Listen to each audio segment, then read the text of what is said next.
If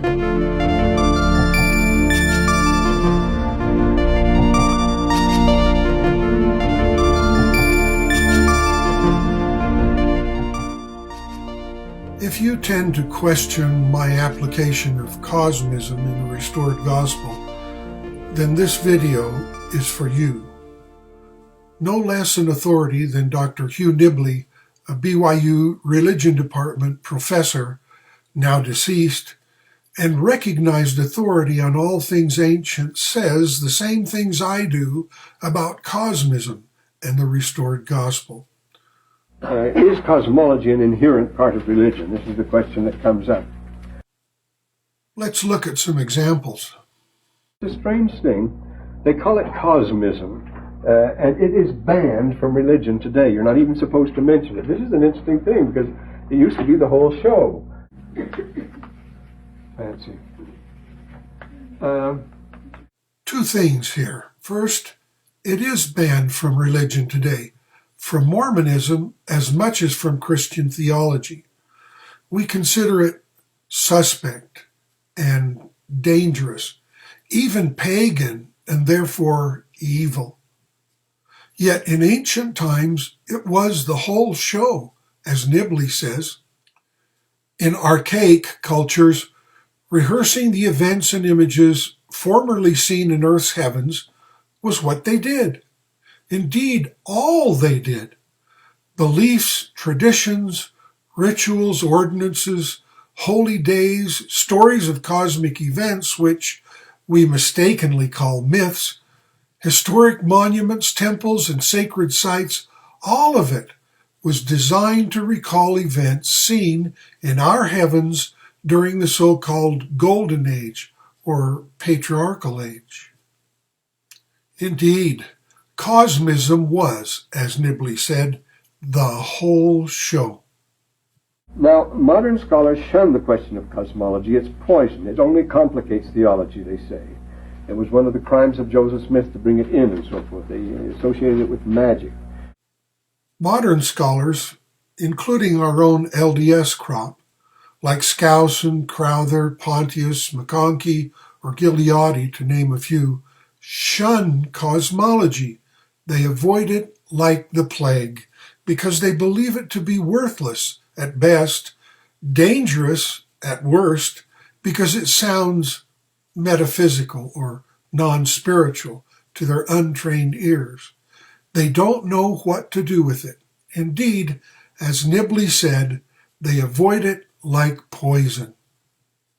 But without cosmology in religion, an important ingredient is missing. One which the Pearl of Great Price restores, actually. And he's also right about Joseph bringing cosmology back into religion. This is the focus of this video series and the result of my years of research. Joseph Smith understood the paramount role Cosmism plays in the restored gospel. As Nibley said, without it, an important ingredient is missing. The Pearl of Great Price is all about Cosmism. That's why most of it eludes our understanding. We have absolutely zero training in gospel symbolism, or Cosmism in other words. Here again, Nibley and I are in complete agreement. Curiously, the same thing happened anciently in the church after the death of the apostles. No one knew what to do with the cosmology in the gospel.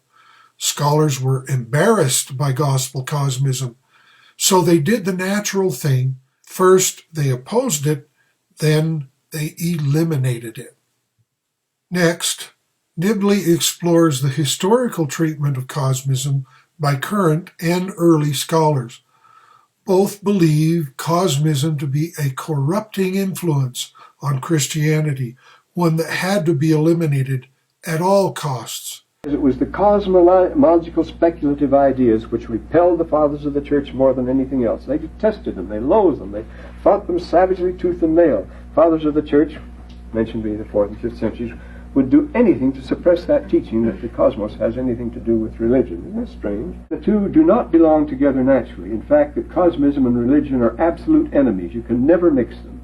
because one is spiritual and the other is physical. Just forget the cosmos, and then all your questions disappear as a stroke, at a stroke. But then all your answers disappear too. No questions, no answers.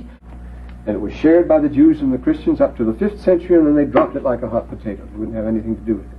That is, the genius of Christianity, he says, was the abolition of cosmology.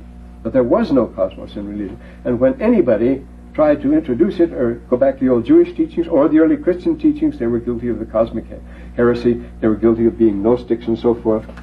Strangely, today's LDS scholars seem to unanimously feel the same.